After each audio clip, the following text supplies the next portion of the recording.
Get ready to be jolted out of the ordinary and into a world where conversations are charged with intensity and facts. The Lightning Strike Talk Radio with your host, Mohammed Faheem, broadcasting live from the heart of the city on Chicago's Progressive Talk Radio, WCPT 820 AM. Welcome to a radio show that charges through the airwaves with an electricity like no other. Here's your host, Mohammed Faheem. Good morning, America. And a few weeks ago, I asked a question that made some people uncomfortable. I'll come back to that in just a minute for my rant. But I'd like to welcome our guest host, Ray Hanania, to the show today. Good morning, Ray. Hey, good morning, everybody. You got a great panel, and I enjoy being honored to be with you guys. And we got our regular team of hosts over here, and producers and co-hosts and everyone. Good morning, Mike. Good morning. How you doing? Good morning, Dr. White. Good morning. Good morning, everyone. And good morning, of course, to Chris Hilbert. Good morning, Chris. Good morning. Okay, folks, so let me get into my rant. And we got a great humdinger of a show lined up for you today, okay? So if you want to join the conversation, feel free to call in 773-763-9278. Our segment is What's on Your Mind, and it is always sponsored by our good friend Ray Hanania. Check him out at hanania.com. Okay, we also have the Bolingbrook Mayor, Mary Alexandra Basta, joining us at 8:30 today. And there's going to be some great conversations as to what the heck is happening with our water. Okay, in the 9 o'clock hour, Congresswoman Marie Newman would be joining us with her guest. And at 9:30, Maria Muzaffar is back in the saddle today. But I wanted to go up again with something that I discussed a few weeks back. When does America's defense become someone else's? So a few weeks ago, I had asked this question, and that made some people very uncomfortable. I got some people texting me and calling me and saying, don't go there. Why not? This question that I had asked was whether Congress was quietly moving to elevate one foreign nation's security interests above America's own. This question deserves to be asked again because Section 224 of the National Defense Authorization Act is still alive. Despite efforts to remove it, despite its growing bipartisan concern, despite calls for greater debate, Congress continues moving forward with legislation that would fundamentally reshape the military relationship between the United States and Israel. And here's the most astonishing part. Most Americans have never heard of it. Think about that. Go to TLS host on Substack and read my Substack on that also. So Congress is debating legislation that would institutionalize unprecedented access now to military and technology cooperation with another country involving artificial intelligence, quantum computing, cybersecurity, missile defense, autonomous weapons, biotechnology, and some of America's most sensitive defense technologies. Yet millions of Americans have no idea the debate is even happening. Did it cross your radar? Why is that? Because the people who are supposed to inform us are too busy covering the latest political insult, celebrity scandal, social media outrage, or what our dummy in the White House is spouting every single day. This is exactly why independent media matters, folks. This is exactly why the lightning strike exists. Now, let me be perfectly clear. This is not about being anti-Israel. It's not being anti-Jewish. And it certainly is not questioning Israel's right to exist or defend itself, okay? America and Israel have been close allies for decades. We know that. The question is something larger. Should Congress place any foreign relationship on a special legal pedestal that future presidents and future Congress may find difficult to change? That is the debate. Supporters say that Section 224 strengthens America's national security, Critics say it risks tying America's military future too closely to that of another nation. Those are legitimate policy disagreement. But here's the part that troubles me, okay? Why wasn't this introduced as a standalone bill? If this partnership is as important as its supporters claim, why not bring it before the American people? Why not hold public hearings? Why not invite military experts, constitutional scholars, former diplomats, veterans, and taxpayers to testify? Instead, it appears as one section buried inside an annual defense bill that almost always passes. That is not transparency. That is legislative camouflage. And before anyone dismisses these concerns, folks, remember what we talked about a few weeks back? We talked about priorities. We talked about America spending billions building monuments to former presidents while working families struggle to pay for health care, housing, childcare, college.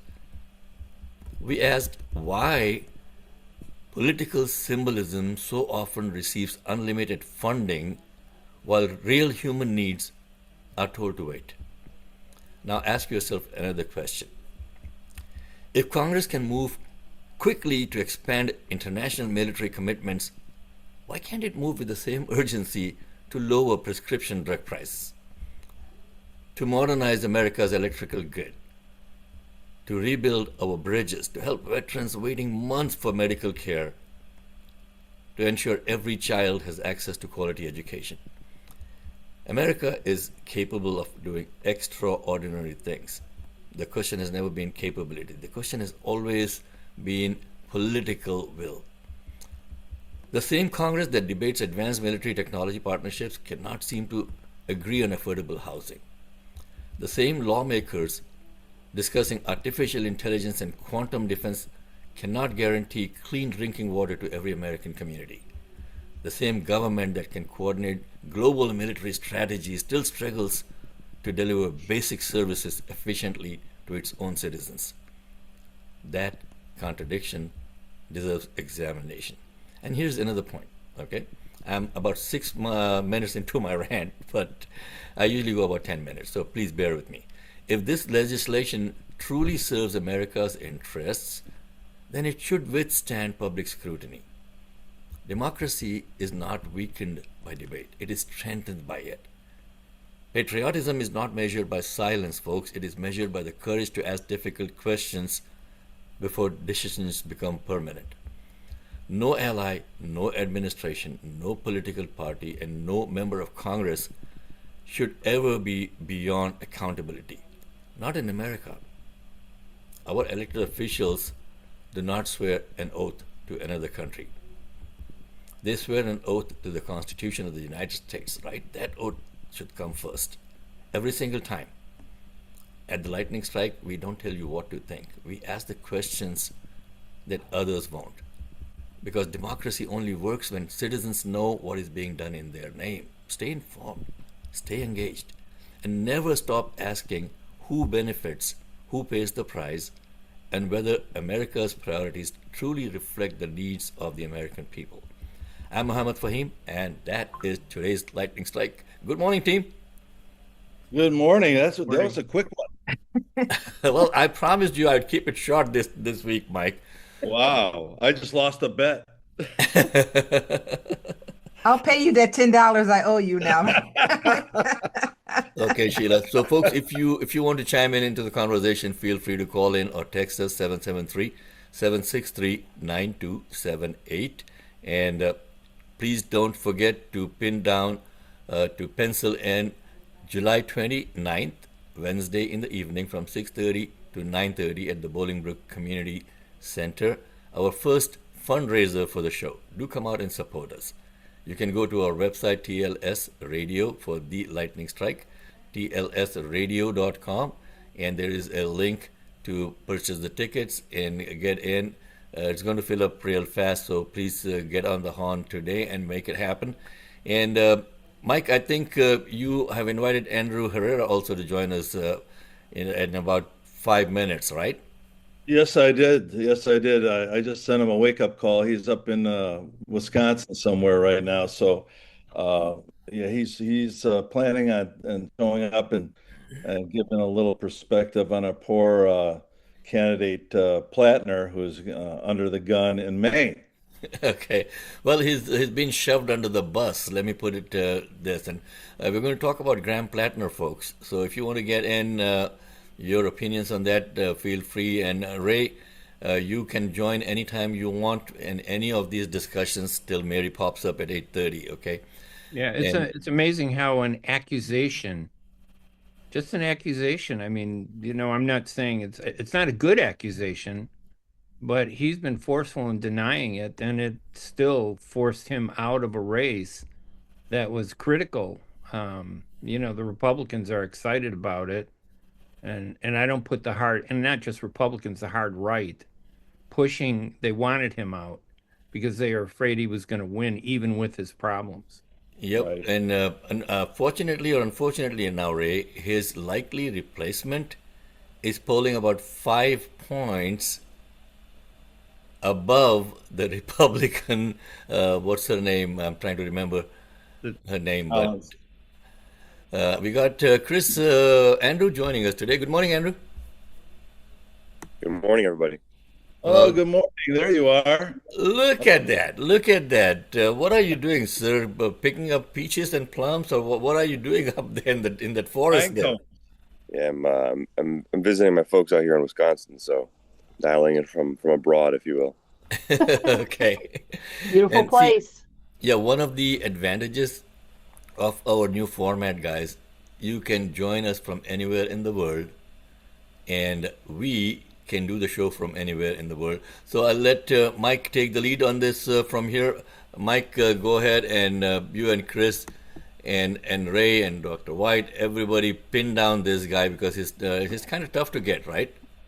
Yes. Yeah. Thank you, Andrew. I appreciate you showing up today.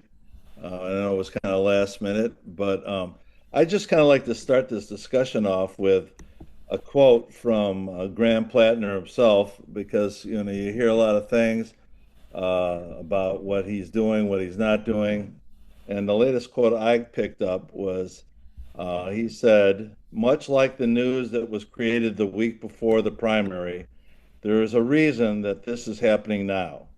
I only have until July 13th until I am officially the nominee. This was the last week to try to get me off the ballot, and that's why this is occurring," said Plattner. So, this guy knew this was coming. And I just wanted to get your feeling, your take on it, Andrew. What do you Yeah, think? I think that yeah, I've been working in politics for about 12 years, and I grew up doing politics in the Chicago political machine, or against it, I should say. And so we always had this feeling that you had to win. You had to have an extra win margin, right? You had to win by an extra 5 or 10% to actually guarantee the victory because they were going to cheat you somehow. And it feels like as progressives are beginning to be more successful on the national stage, we're seeing that we're coming up against the same kinds of tricks. And I think what's particularly galling about this um, is that we don't. I don't pretend to know what happened, right? In his personal life, and uh, I don't suggest that what any individual is saying is true or false. I just don't know. But the fact is that if you're being accused of very serious things, as Plattner is, we have a process for that, and that you have to be judged by a jury of your peers, and you go through court before there's consequences for those sorts of things. But there's another layer here, which is that with that quote that you just read, this isn't just somebody. This isn't just a person or private citizen being held accountable for his actions. This is something that's being the timing of it, and then it being rolled out by Jake Tapper, who was one of the most kind of pro-Zionist and anti-left anchors on mainstream television, and then Politico, which again is also one of the most pro-Zionist publications, with Axel Springer saying that anybody who's anti-Zionist should just get out of the newsroom. And then coming right before the election, you have to say it does feel like there is like the primary driver here is a political one, and the ultimate consequence of this is that the voters have made a choice, and now that choice is being taken out of their hands. It's becoming worryingly routine, like with Biden, with all these kinds of situations where, let's just say, maybe the establishment knew that there was something coming down the pipe, that it was going to make this untenable. But then why are they doing it right now? Why are they doing it in the absolute last moment when it basically maximizes the leverage that the party leadership has to pick whoever they want as a replacement and subvert the popular will? And this is the only reason, let's be very clear, this is the only reason that Susan Collins is still a senator in Maine. She every single year, she's one of the most embattled because she's a liar. She always goes out there saying that, I'm the moderate, I'm the one who's looking for compromise. But then she votes for very extreme things. And she's one of the longest serving senators. This is her 6th term, I think she's running for. Yeah. And so just think about that. And then just the reality of the Senate. I mean, as we all know, like the Senate originally was not a democratic institution, right? The senators were appointed by the state legislators. And so it's always been one of the least democratic, one of the most illiberal institutions. And even just having a 6-year term, it's like almost a generational thing. You're in there for 2 terms, it's 12 years. And so you have very little democracy going into the seat already. And they're doing a lot to try to pick their favorite to go in and subvert the popular will. And I think that's the part of it that people should really stay focused on and that people are rightly upset about. Exactly. Well, some of us are also upset with the fact that there seems to be a double standard, right? So if you're progressive, man, you're going to get nailed hard and quick. But if you're a centrist like Biden, we can't believe women. We can't do due diligence on that, or anybody really. We have to trust just the centrist, but never the progressive. That's what upsets me the most. Being a female and seeing this, because this is very similar to the stuff we constantly get in corporate America on our jobs. Everybody says believe women. Oh yeah, we'll help you. They don't. It's just another lie to manipulate us. And so I'm just really concerned about the hypocrisy and the double standard that we see over the last 25 years. I mean, look, whatever a progressive does that they can make a big deal out of to get them off the ballot, they will do. Well, I'm old enough to remember Al Franken. Yeah. And to me, that was the most shocking one. And it was Kristen Gillibrand who's the one who really put the nail in his coffin. Yes. And she's awful. And you just look at, talk about double standards. I mean, people flatten everything, right? And so they're saying that, okay, Me Too happened, and it happened for a reason. It was a response to like this cultural silence around sexual assault and harassment. Right. And how many powerful people actually got caught up in that? It's like basically just Harvey Weinstein. Like there's not many people that actually went down. But it's like, how do we have like the people that go down is like Harvey Weinstein and Al Franken, and then Al Franken, what he goes down for is a silly picture and an allegation that's like wholly incredible that was made against him by some Republican operative about him groping her at the state fair in front of thousands of people, which nobody could corroborate. Right. And he was one of the rising stars in the Democratic Party. Yes. He was one of the most effective people that we had pushing against the right. And Kristen Gillibrand has always been one of the least effective people that we have at pushing against the right. And frankly, she is of the right. Like she comes from that place. And so, yeah, it does feel like the center, and I hate this binary. There's no center. Well, the corporatist Democrats, they're not centrists. The corporatist Democrats, Yep, they want to push against the anti-corporatist wing of the party, which makes sense because that's what their bosses paid them to do, right? Right. And they're going to use every tool at their disposal. And the problem with you believe women, right, is that, of course, I want to believe everybody, and I want to believe the best in everybody. And if somebody tells me something awful happened to them, I want to believe that. And particularly marginalized groups, and particularly women, there's a reason that people say that. There's a reason it catches on.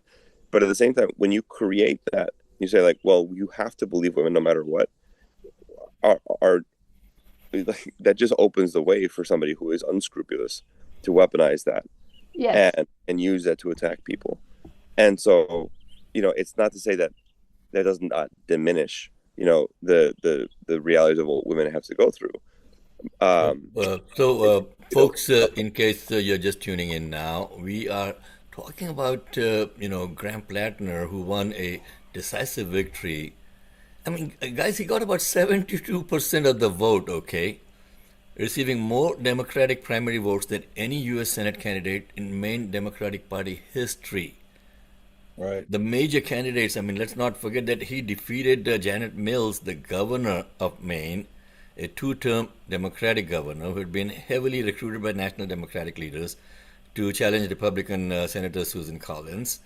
And initially, he was considered the establishment favorite before, she was rather, before Plattner's grassroots campaign gained momentum.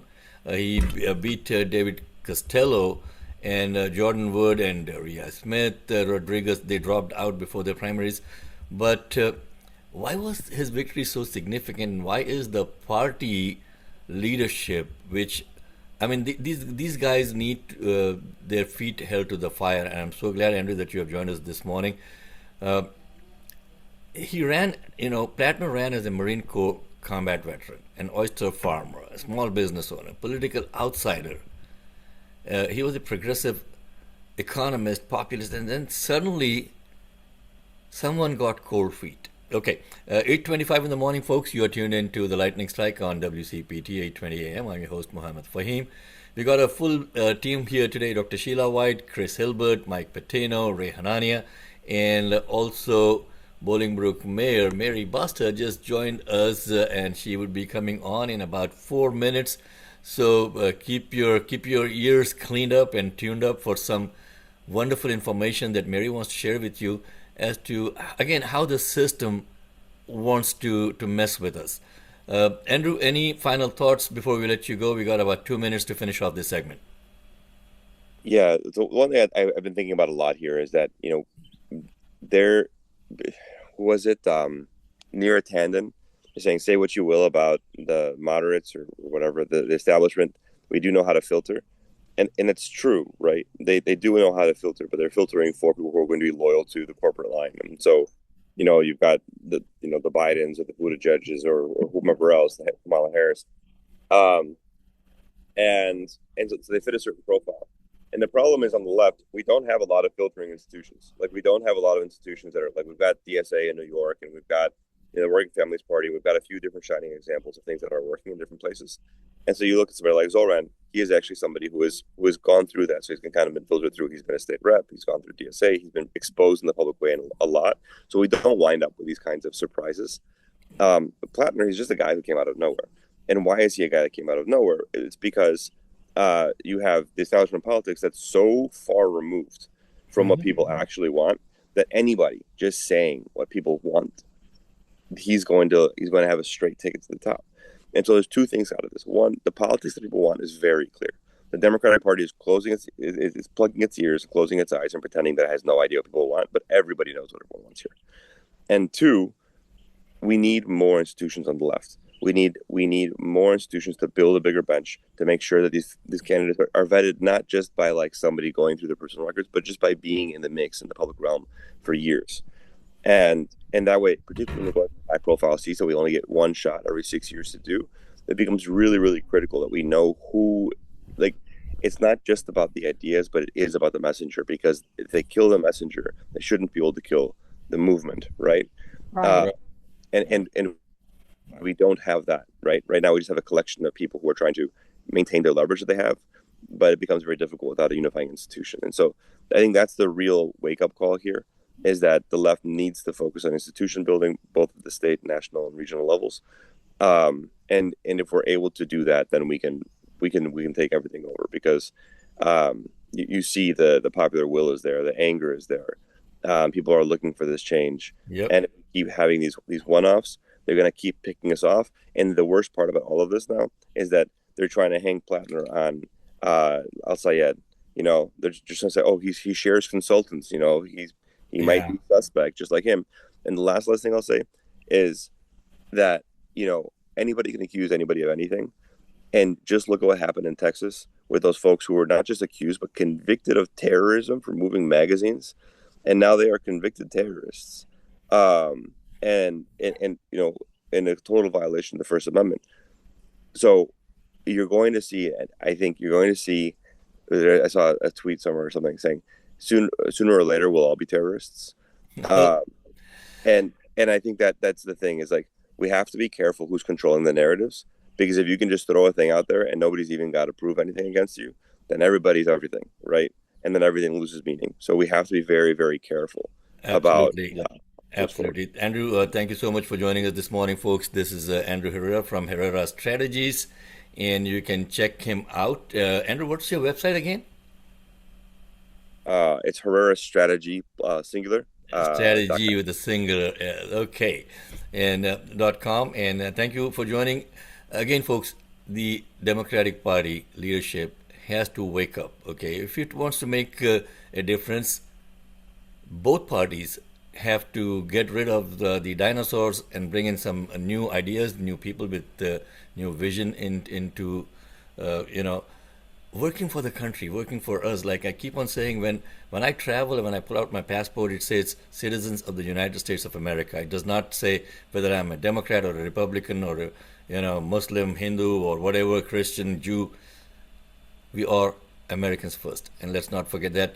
And it's 8:30. Good morning. Let me welcome Mayor Mary Alexander Basta of Bolingbrook to the airwaves over here. Good morning, Mayor Basta. How are you? Good morning. Doing well. Thank you for having me. And thank you so much for joining us at such short notice. You are one of the better humans that I know. Oh, wow. Thank Not you. just a better mayor, but a better mayor and a better human that we all know. Thank you so much for what you are doing for the community, and without taking any sides as to the right side or the left side, you're always there. And Ray, I would like you to please take over from here and welcome Mayor Basta. Sure, Mayor, welcome to the radio show, this phenomenal platform, especially in addressing your area and the west suburbs. WCPT covers a huge range, but so many people are listening who I think are impacted by this issue. We talk about politics all the time, but in this case, we're talking about a water rate hike that is so oppressive from a company called Illinois American Water, whose parent company showed a profit of over $1 billion every year. And you have to ask the question, at what point how do we respond back to it? You were going to tell us about your efforts, Mary, Sure, about absolutely. to respond to that, to respond to those rate hikes. Well, at some point in time, you have to put people over profits. And if ever there was that time, it is now. People are suffering now. They're trying to decide whether to pay a utility bill or put food in their refrigerator. Activities for kids, summer. Parents and families are really expressing major financial hardships. And so now is not the time. And Ray, we talk about Illinois American Water and how much money they make and how much money they have made. But let's be real. The problem is not Illinois American Water.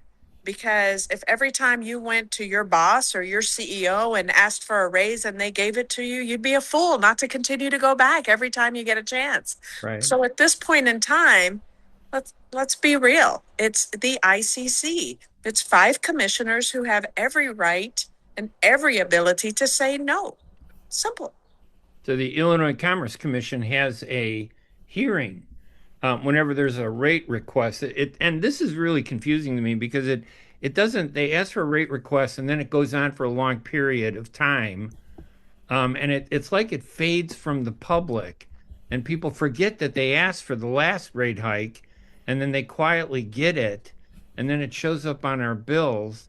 And then as that one shows up, now they're asking for another one, $134 million. The ICC can say no. And you have a hearing in Bolingbrook at the community center this Tuesday, July 14, beginning, I think, around 6:30, 7 o'clock, where people can show up and say, no, enough. The water that you're paying is 4 times higher than the water that people are paying for in Cook County.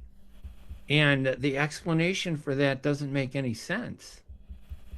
No, it doesn't. And here's the issue. Utility companies can go back for a rate hike every 2 years to the ICC. So that's why you see that. So we'll go in this year, request the rate hike, and then it won't hit until next year. And then next year we start to request the rate hike for the following year. So it's a system that goes around every 2 years. And you have to ask yourself, why? Why do we need this? Why is this necessary? You brought up the fact that Illinois American Water made millions of dollars in profits. You're talking 200 million, and American Lake Water was at $1.3 billion. So then I pose this question to everyone who's listening. If I want to expand my home or do some upgrades or upgrade my car or whatever, take a vacation, do I go to my boss and say, give me more money so that I could do these things, or do I budget and plan accordingly so that I can afford these things? And that's the argument for Illinois American Water. You know you have upgrades, you know you want to buy more systems, so put away some of your reserve capital so that you can do that. So maybe you don't make 1.3 billion this year. Maybe you just make 1 billion. It's not going to kill you, and it's definitely going to help and assist in your costs and get some of that pressure off of the consumers. Mary, Go recently, ahead, Mohammed. my daughter needed new brakes on her car. Okay, so when she bought her car a couple of years back, I told her to start putting aside $100 every month, anticipating that car would need work in the future. So we got quoted $1,700 to change the brakes and do da da da. She had the money sitting in a separate account for that. Why can't these guys are supposed to be business people, savvy and all that. Why can't they do something like that? They can, they just choose not to. Because once again, they're allowed the autonomy to continuously go to the end user that quite honestly has no choice but to use their service. For us here in Bolingbrook, let's just say the contract with Illinois American Water ends tomorrow. They own the infrastructure. We've gone to court and offered to purchase the infrastructure. 1 year it's valued at 40 million, and then the next it's at 60, and then it goes to 120. They don't want to sell off their assets, which makes it impossible. So what would I have to do? I'd have to build an entire system with lift stations and go all the way to Lake Michigan, which means getting right of ways, more staffing, and it's a lot. Long term, would it be a benefit? Could be. But we'd still have the staffing and the infrastructure, which we'd have to bond for. So now I'm lowering your water bills, maybe, but I have to raise your taxes to pay for all the infrastructure. And Mayor, you also pointed out something that I hadn't even thought of, and I think I always think of everything, but I don't. And that is that that this company is non-competitive. I don't have a choice. Illinois American Water, and again, I hate to just pick on one company because it's like this with a lot of different companies. So I just use them as the poster child for what the problem is. Illinois American Water says this is what you have to pay for water. The ICC is supposed to review it and say yes or no. And then they make a huge profit off of the money they take from me. They pay their executives $2 to $3 million a year in salaries. This is money coming from their pay hikes. And I don't have a choice. It's like I'm either with them or I don't drink water. There's something about that that puts this issue in a special category. Utilities shouldn't have, they're not regular businesses to just go in and profit and say, hey, we made $1 billion last year and $1 billion a year before. And you pointed out that was net profit. That's after expenses. This is the money that's in the savings. Yep. Well, that's a whole part of the problem. And here's, nobody wants to make less money, correct? God forbid they make the same amount of money. So what they're in essence asking for is to make more money, right? Because they're already making that at the price points as they stand. So now let's raise it so we can make more money. The other issue that I have, Ray, is we went through this 2 years ago, and we held a conference. And unfortunately, guess what happened? Or what didn't happen? None of the ICC commissioners took time to show up to the conference. Now you're talking about people who are getting paid approximately, with benefits, $200,000 a year. There's Right. 5 of them, and none of them could show up. And this None. is a public hearing It's a where public people hearing they're that supposed to hear. The we've had to ICC go commissioners. through to get approved. So even when we had a resident submit saying, I want a public hearing, several actually, then the staff at ICC approved it, but they were waiting on the commission to approve it. So even when, and then they have to approve the location, then they have to do a security sweep of the location. All of this, and then they don't show up. We're talking to an administrative law judge who's taking notes. Come on now. That's not, you don't get the feeling, you don't get the sentiment of the residents and the frustration unless you're actually there listening to them. Now, Mary, is that position an elected position or an appointed position? There are 5 commissioners appointed directly by the governor. Okay, so what I would like to propose is we reach out to the governor's office and hold his feet to the fire as to why is he not holding these people accountable for doing their job properly. I would also like to reach out to the commission itself, invite these people to come on the air and tell us what are you doing with our public trust? What are you doing with our money, folks? That's the whole This point, is though, questions that we Mohammed. need to ask. And again, it starts at the local level, Ray. We need to elect the right people, everything from the school board to the local village boards and the village and the state, and then hold them accountable. And if they're not doing the people's job, kick them out. Yeah, Mohammed, that's the whole point that I think the mayor's making that resonated with me. Yep. They have a public hearing on July 14th, Tuesday night, and there are 5 ICC board members who make 200 grand a year, basically, appointed and out of our money. That's not like money that comes out of the sky. That comes out of your pocket and my pocket. And we want to hear from them. And last time they had a hearing, they didn't even show up. And maybe the pressure now that thankfully that Mayor Basta has been putting on this issue, maybe they will show up. Maybe they'll be embarrassed to show up and say, hey, what do you do for your money? Show up and listen to the people who are struggling to pay their water bills. They have no choice but to pay Right. these enormous rates. Well, let's see if our other panelists have any suggestions, any questions, any concerns. Chris, you want to join? Mary, Chris joins us from Euless, Texas every Sunday. And by the way, thank you so much for helping out with our first fundraising dinner Oh, at my the Bolingbrook pleasure. Community Center. Chris is actually flying down from flying. Is it down or up, Chris? Up, flying up to Chicago. Flying up from Texas to join us on the 29th. So you got any questions for Mayor Basta, Chris? Well, yeah, in Texas for many years before the 80s and the 90s, water was generally owned and operated by the city. And was that ever done in Illinois, or has it always been the water owned by somebody else for the cities?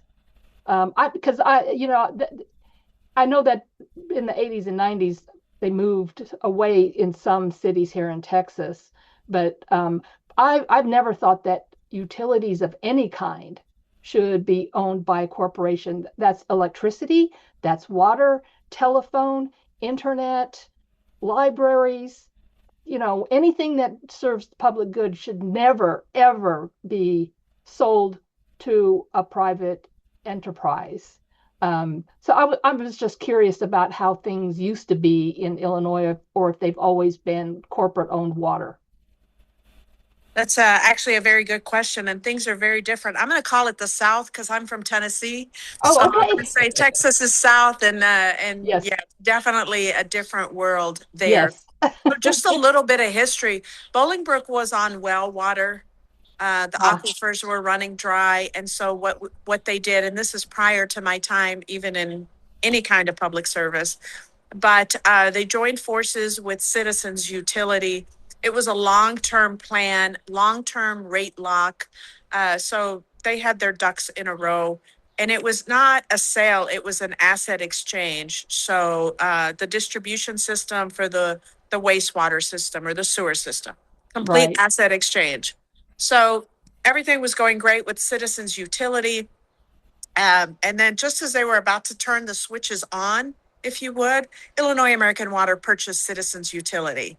And they did not hold to the contractual rate that was agreed upon with Citizens Utility. So when this took place, people were using softeners and salt, and white laundry was turning yellow. So from what I hear, it was a really bad situation, but they felt that Citizens Utility was a good partner. And I think their agreement was for many, many, many years. I believe it would have gone to 2030. Wow. So with a rate lock. So now you take that to the sale to Illinois American Water, and they said, nope, the only thing they're really holding to is the length of the contract. Oh, So there's And no rate lock. it is not just it's not just Bolingbrook, isn't it, Mary? I mean, other Oh. cities in Will County and DuPage County are being impacted also by this. Absolutely. You have Lockport, Lamont. Homer Glen is even in worse shape than we are because they're further out. Orland, so many different places in DuPage that are so anywhere that Illinois American Water services, and now they're trying to buy Aqua. Where do you think they're getting the money to buy all these new municipalities and companies? They're getting it from our pockets because yeah, they that's don't not want us to right. cut. No, they don't want to cut into their profit line. So. Well, let's see if Dr. White has any questions on this. Yeah. Sheila? Yeah, I'm just shaking my head. This utility company has scripted drama, just like in Washington, scripted drama.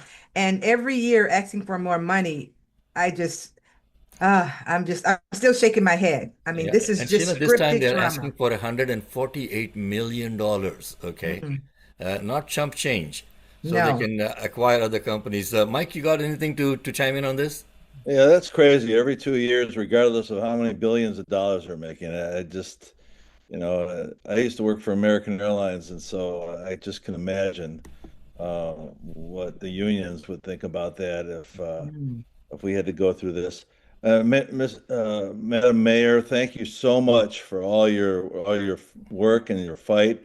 What can we do to should we go after Pritzker or who? Who should we go after? Well, it's always like you want to put on the gloves and you want to hit everybody because this is like they're taking away the livelihood. And I'll let Ray share with you what one of our seniors said, but it starts with if it's yellow, let it mellow. If it's brown, you get that? That's like our senior Yep. citizens on camera are saying this. And here's the issue. I've sent an invite to Governor Pritzker, personal invite to his office. I did receive a call Friday that unfortunately he will be traveling and unable to attend. Of course. And I of course Travel. he's going to be traveling, but he will be sending X. It was just, he's traveling. Yeah, Okay. of course, of course. Um, and I sent emails inviting and urging all of the ICC commissioners to attend, two of which, by the way, were previous mayors. So they should know what it means to serve the constituents that elect you in office. And that was sent out on Thursday, and I've gotten crickets, not even an automated response. At $200,000 a year, you can't send an automated response. I think I might want that job. So, Mary, on Tuesday, July 14th, at what time and where is the hearing? So another kind of roadblock. So the ICC chooses the location. We gave them two locations, our community center, but we felt this was a very big issue, and we gave them the high school field house as an option. Naturally, they chose the community center. Our capacity is a little under 1,000 between the three areas that we can host there. That's at 201 Canterbury Lane in Bolingbrook. So it's probably less than 5 minutes off of I-55. And again, last time we were at capacity, the fire marshal had to cut us off. and it was in a smaller room. So I'm hoping I know this time we will fill all of those rooms. We're going to have remote viewing cameras. And what time is the hearing going to start? 7. Normally they only give you 2 hours, 7 to 9. And we were able to lobby and get approved a 30-minute extension, which is 7 to 9:30. And what's Awesome. really So interesting about this, if the leadership of Illinois American Water were listening today, which I doubt, they'll be probably sleeping with the commissioners somewhere. drinking what would you water. say to them? And what message do you have for residents who feel frustrated and powerless when they see these utility bills continue to rise? Well, first of all, that's kind of a twofold question, and I Yep. always like to give praise where praise is due. Mhm. The president of Illinois American Water, Rebecca Losley, has been a great partner locally. She's called, she's met, she's been that. She actually showed up to the last Commerce Commission meeting where the commissioners didn't show up, but she did. Our local Illinois American Water people, staff members that we have to work with, they're on it, they help us, they support it. So locally we have no issues in that sense. But I would tell the higher ups in Illinois American Water, American Lake Water, or whatever name they want to go with, stop wasting our money. Do the job, do what you should be doing, act like real CEOs, and plan for your infrastructure, and stop lobbying away dollars to people who are going to support your cause. Over $500,000 was given in political donations last year. Use that for your infrastructure. Oh boy, and that is where where the rubber should meet the road. So, what reforms do you think are needed? I mean, does this proposal point to larger problems with how investors owned utilities are regulated in Illinois? Are there any legislative or regulatory reforms that should be considered to make the process more transparent, accountable, and are the local? I'm kind of throwing stuff at you, Mary, like, okay, because I'm so upset about this. And the local state representatives and all of them, how are they reacting to this?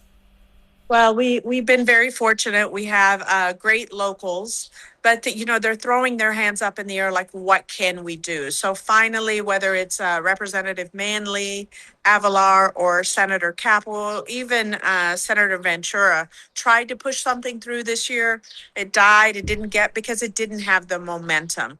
What it needs is, this is not just a Bolingbrook problem. This is a state of Illinois. So all of these legislators need to get together and say, what bill can we get behind and we support to put big red lights to say, no, this is not okay. You can make money, but you just cannot continue to become billionaires off the backs of taxpayers. And so I do think legislation is needed, but I think it needs to be collective legislation, not just one person trying to bring something to the forefront and get it passed through. Well, So, and what's interesting, Mayor, is go that ahead, you yeah, pointed please. out that the ICC selected Bolingbrook for the hearing, correct? Uh-huh. Well, they And didn't select it, Ray. We pushed for a hearing. Many residents sent letters saying we got it. want a hearing. That's how you get it. They don't So just. they said yes, let's do it in Bolingbrook. So as a consequence of them saying yes, let's do it in Bolingbrook, you had a platform. But there's so many other mayors that should be standing on that platform with you, because this does I don't even know how many municipalities are impacted by this raise. We're hearing about Bolingbrook and Homer Glen and a couple other places, but I bet it's got to be at least 40 or 50. Why aren't they standing up and saying, "Hey, enough is enough"? Why do you is there I'll tell some you, Ray. I'll tell you my sentiment on that. So I'm a part-time mayor that's full-time in the office. I have 2 administrators. I don't have a village president, and I am in the office every day, almost 6 days a week. So the issue is, many of these mayors have village presidents, correct? So when the water bills drop in Bolingbrook, I see it, I hear it. My phone rings, my email lights up, and social media is on fire. So I've got that hands on. So when you hear it constantly from the constituents, you're like, okay, this is not right. This isn't a one off. This is a every month off. And so that's why I had to step up and say, quoted, enough is enough. I think maybe the other mayors know that there's a problem, but again, they're I don't, and I feel bad. I don't want to call them ceremonial mayors, but I think it's the position of maybe village president or village manager or city manager that has to hear all this, so they're not feeling it as much. Could be. You put a big spotlight on it, and I think it's put a lot of pressure on this whole hearing and the ICC.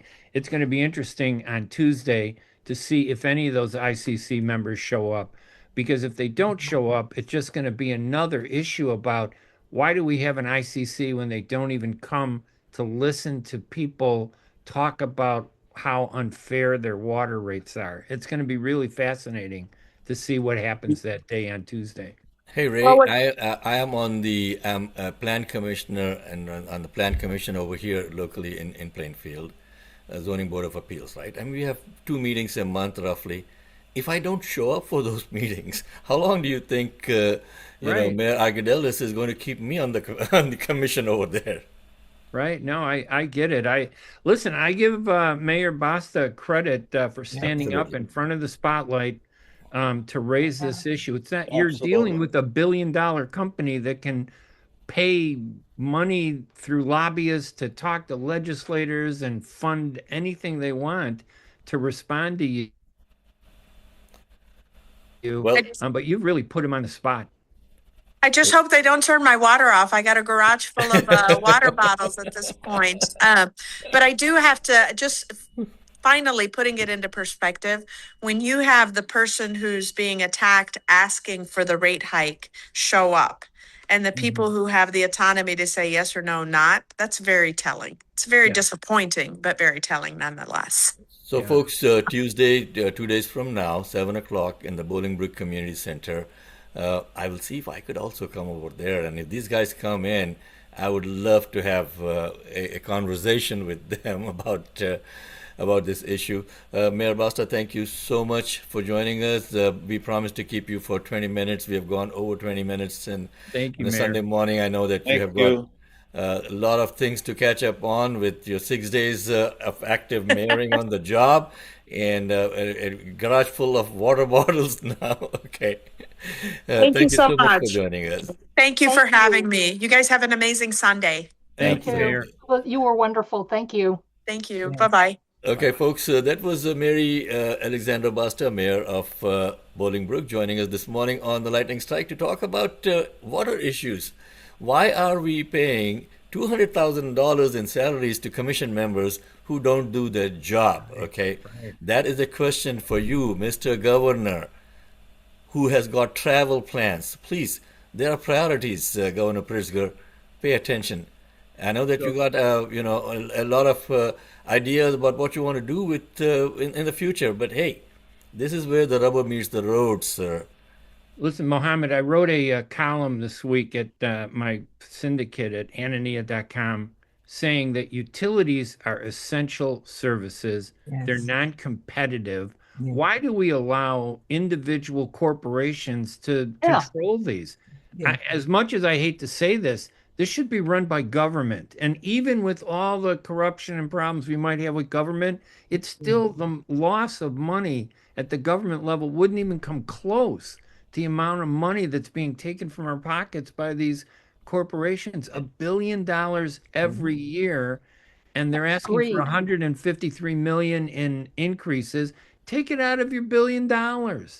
And that's It's just exactly pure the greed question at this that point. that Chris had, Ray, for Yeah. Mayor Yeah. Basta. And by the way, we got about 2 minutes to finish off this first hour on the Lightning Strike, folks. We have our first fundraising dinner coming up on July 29th, Wednesday. Ticket information is on our website, tlsradio.com. Please come out and support us. As you see that we have not run a single commercial during this hour. We want to keep this show funded by our listeners and not corporations who have got an axe to grind every single time. And American Waters, you are not welcome to advertise on the show with us. Okay. And so, Ray, what about the renaming or the naming of Little Palestine? And what is happening over there, man? Well, I wrote a book called Arabs of Chicagoland, which talked about all the Arabs, Palestinians, Jordanians, Lebanese, and it was the only history book that's ever been written about how we got here. And Okay. even though I'm Palestinian, I really feel that we should be Arab in the sense that it's a cultural thing that's so similar. So I was a little shocked when individuals, not communities, but an individual decided that they were going to name this one area on Harlem Avenue Little Palestine. And Mm. I'm thinking, why call it Little Palestine? Why not include the Jordanians and the Syrians and the Lebanese and call it Little Arabia? But Oh it was a yeah. political move by this person, and they got it done. Because, Muhammad, our Arab community is so disjointed, dysfunctional. We're divided. We fight with each other. Nobody comes together. We talk about being Arab, but we're individual groups. And then yesterday, they named the entire street of Harlem Avenue from 79th Street to 111th. That's one entire area of, I don't know, what, 3 miles of Okay. street. They named it Little Palestine Way. And I'm thinking, I'm Palestinian. I don't think that's appropriate. The whole street, Now, name it. Ray, I mean, who makes those And that was decisions? another person that was fighting with the other person who did the Little Palestine signs. They wanted Oh, to one okay. up them. They wanted to one up them and do their own thing with the street. It just seemed like this is being done for the wrong reason. So let me ask you, Ray. It's 9 o'clock. The station is taking a break for the top of the hour news from NBC, and but we are live on Facebook, and so our conversations can continue. And folks, if you want to join the conversations again, I mean, feel free to text, call 773-763-9278. Okay, so who allows these signage to change, Ray? Doesn't the city has something to do with approvals and stuff? Or can I Well, just go out and name my street, the Lightning Strike Way? well, that's the thing. I mean, a lot of the villages, there are several, and they're Okay, trying to be accommodating.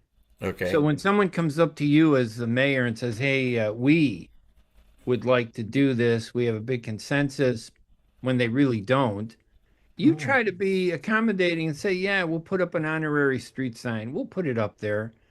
And there's nothing wrong with that. You want to do that? That's okay. That's done.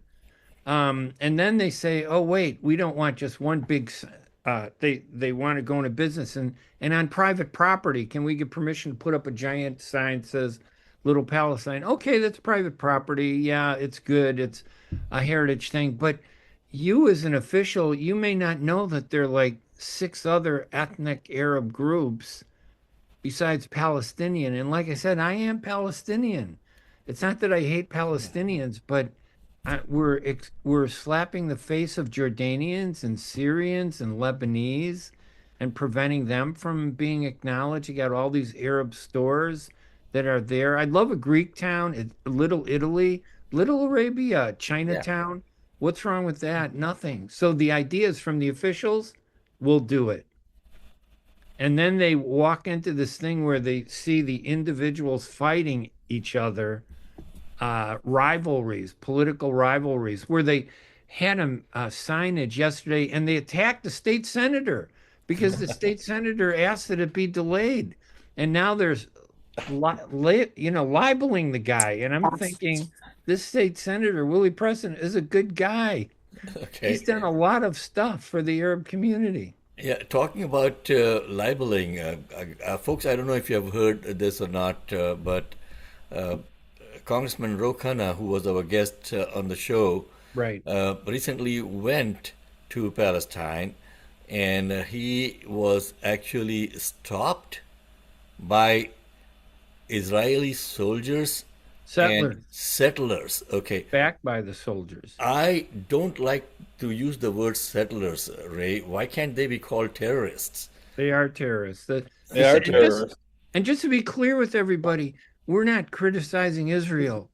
Yep. We're talking about a political movement with Netanyahu, who's empowered these settlers to carry weapons and stop any Christian or Muslim on the street. And they keep saying, "Oh, it's the Muslims," because they know America is mostly Christian. But I'm telling you, my family's there. We're Christian Palestinians. We're being threatened and pushed aside too. So it's a matter of managing information, and we don't get our voice heard in this country because we're fighting over stupid street signs. Yep. And Congressman Khanna has issued a couple of statements on this, and he is asking a question: why are our tax dollars being spent to kill innocents abroad? And when a congressman goes out, they are not allowing him free access to meet people or ask questions. Also, folks, independent media is not allowed there. So whatever is coming out from the Middle East is highly controlled information, and we need to hold again our elected representatives accountable for all of this. I see that someone has joined us on iPhone too. Could you please identify yourself? Yes, this is Harry Whitledge with Jiffy Lube. Dr. White invited me. Okay, so I think Harry, feel free to hang on with the rest of us over here while we discuss other things. And if you want to join the conversation, feel free. Okay, Yes, absolutely. this is I appreciate one it. show where we like to talk about issues that are impacting people and not being addressed by corporate media. Okay. Yes. In about 2 minutes, we'll have Congresswoman Marie Newman joining us with her guest also at 9:30. We have got Maria Muzaffar joining us. And then Dr. White does this Person of the Week. And obviously, she has Harry as our Person of the Week. We'll bring you on in about 9:45, if you don't mind. That's when we schedule things. Dr. White, you want to quickly introduce Harry to our listeners? Yes, my name's Harry Whitledge. I'm with Jiffy Lube organization. We do customer service as our top priority. Does Dr. White can contest. She's one of my one of my good customers. So we offer service on vehicles and routine maintenance as well. Okay, so we'll bring you in to talk about why Dr. White selected you as our Person of the Week at about 9:45. Meanwhile, Ray, again, thank you for bringing in Mayor Basta on the radio today. Very important questions, folks. American voters are asking for what, $148 million rate increase from the Utilities Commission.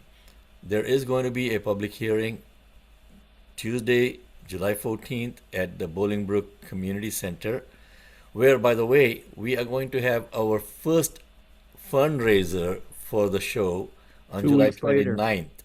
Right. Wednesday, July 29th, 6:30. Please go to our website, tlsradio.com. You'll find the ticket information over there. And Harry, you're welcome to sponsor a table from Jiffy Lube, man. Yes. All right, thank you. Okay. For progressive organizations, people who have the good of people at heart, we would like you to support us, and we will support you back. If you sponsor a table of 10, we'll give you 4 30 seconds ad spots for free in the upcoming shows on the Lightning Strike.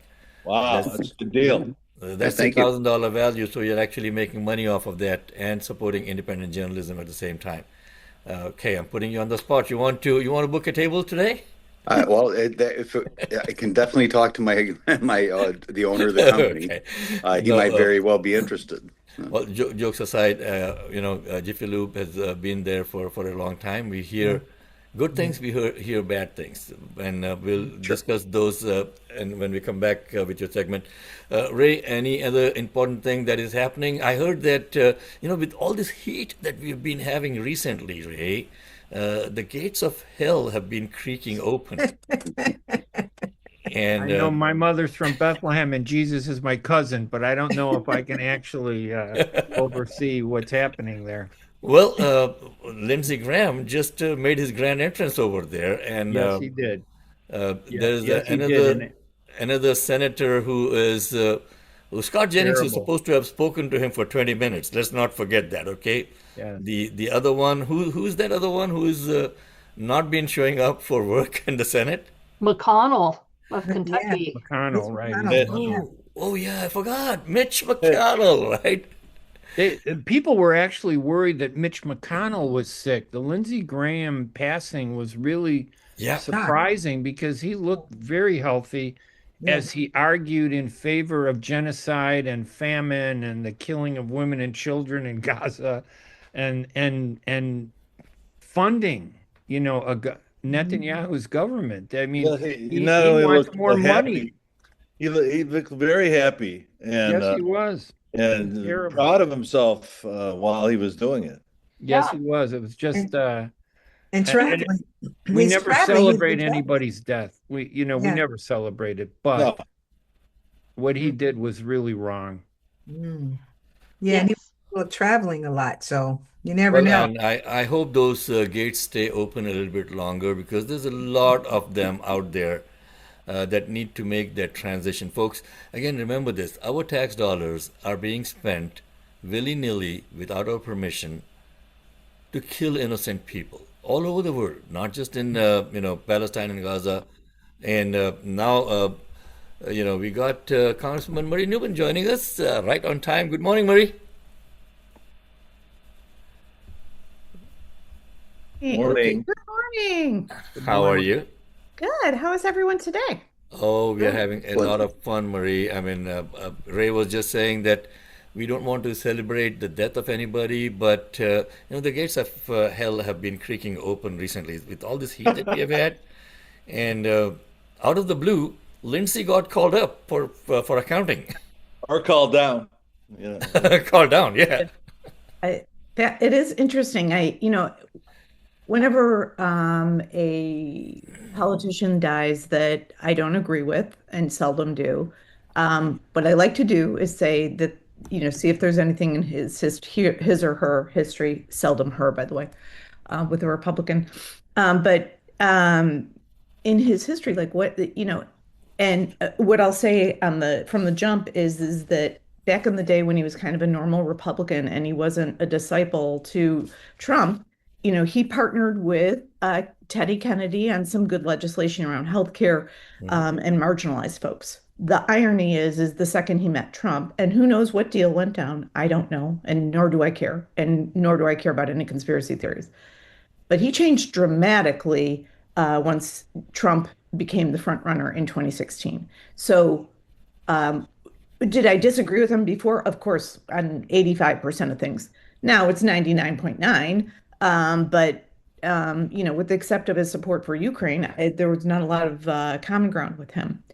And that said, and I'm sure you guys covered this before I came on, the situation for Republicans is pretty precarious. Save Act wasn't going to pass no matter what. Now, for sure, between Mitch McConnell and this guy and Graham, now they absolutely do not have the vote. So the good news is the Save Act is not going to pass. And it really keeps the party leaders really busy in his state. So, that's another helpful thing. They won't be able to create as much mischief in the electoral system in November.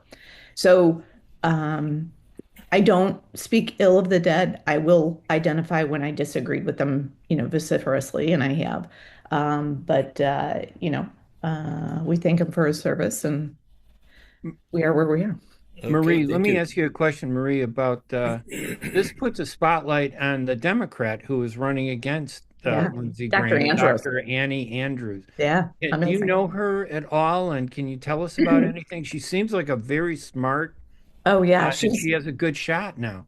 yeah. I mean, well, she did before they're in shouting distance of each other. They Yes. were kind of statistically tied. So it wasn't as if there was a big gap there and she had a really good shot at it before. But now what I would say is, first of all, they're going to have a hard time putting someone in that GOP nominee spot. And if the governor appoints, it's tricky still because that person's going to have to be, at the beck and whim of Trump and the MAGA crowd. And then, South Carolina is filled with a lot of normie Republicans. So, they're just in a bad spot. So, but to your point, Annie Andrews is a great candidate.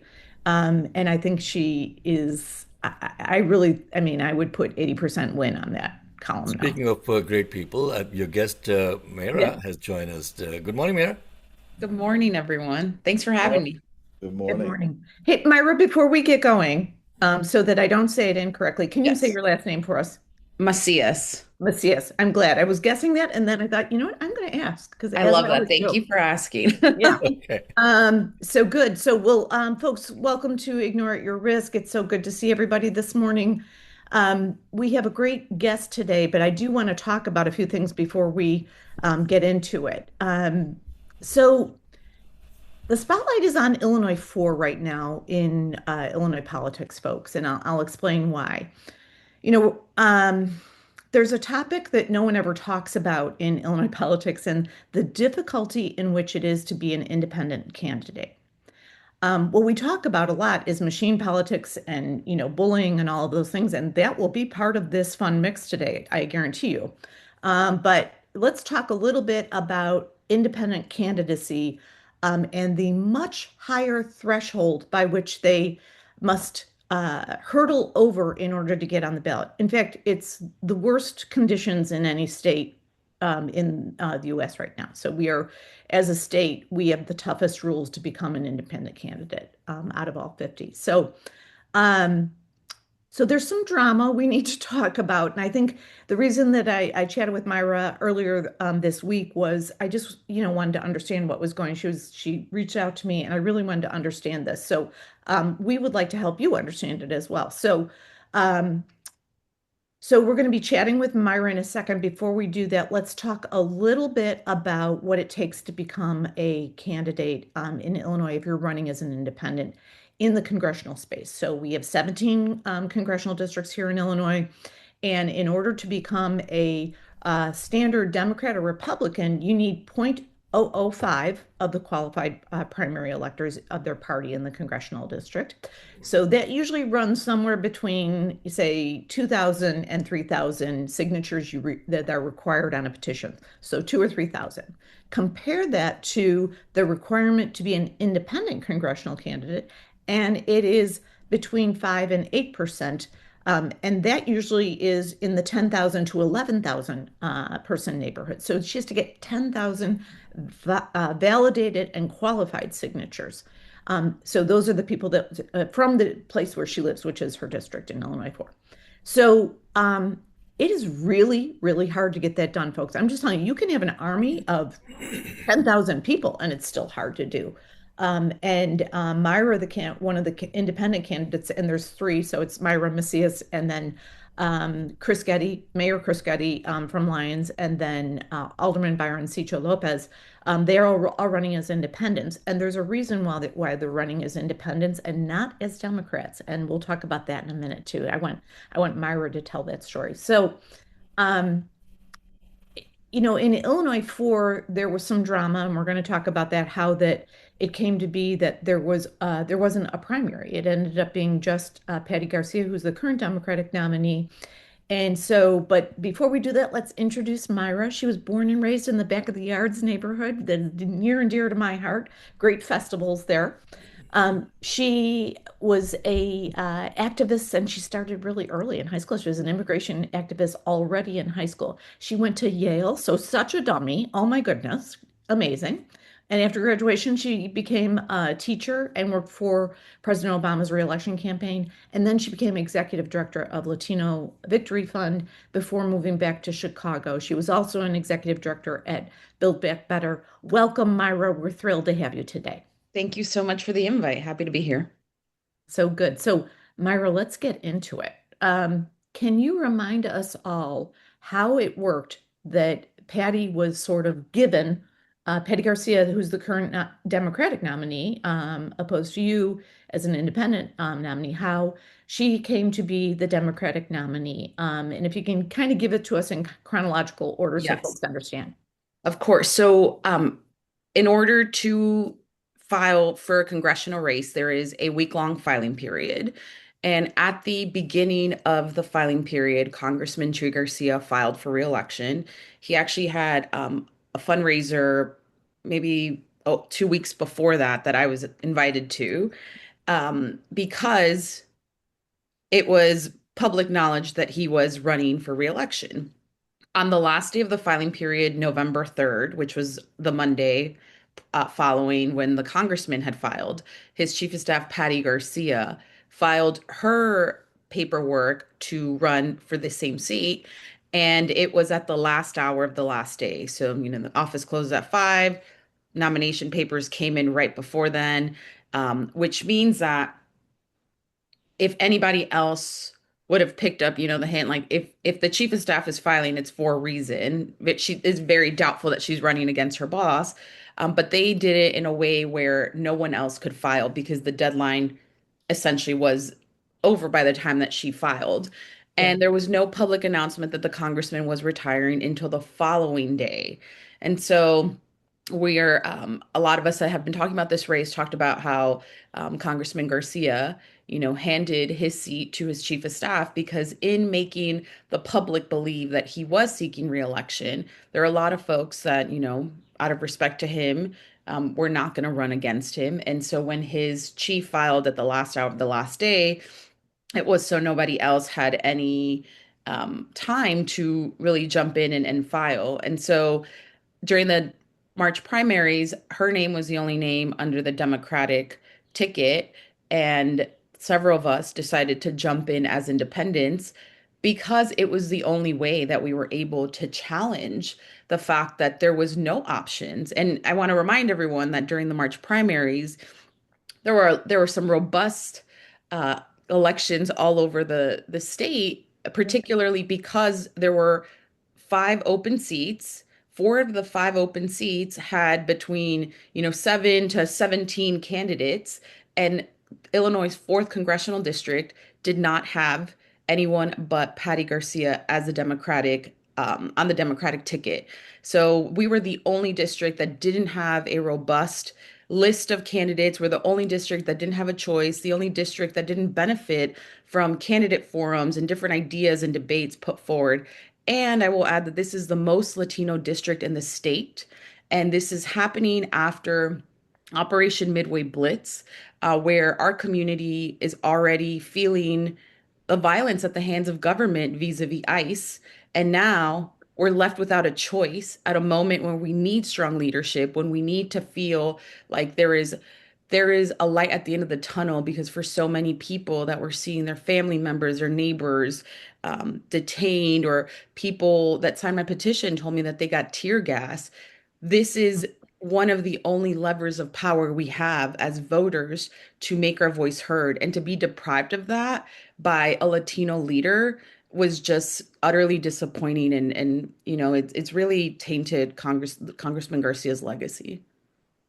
Yeah, and we're going to get into some of the ways that folks are highlighting that behavior. And so I do want to address that. But to sum for everybody, effectively, Congressman Garcia announced at the very last hour of the very last minute before he could, and had already planned for his chief of staff to come in and become the Democratic nominee. So while I believe they lived within the rules of the electoral process here in Illinois, um, it was not fair, and it probably is fair to say that it was not an ethical process because, to Myra's point, we need to have multiple choices in a primary so we can make an educated choice about any given district. Doesn't matter if it was Illinois 4 or in any other state. So that's where we are. So let's talk a little bit about getting on the ballot. And I wanted you to tell us what it's like to get over 10,000 signatures, and then tell us a little bit about why you're being challenged, and if you can define all that for us, Myra, that'd be helpful.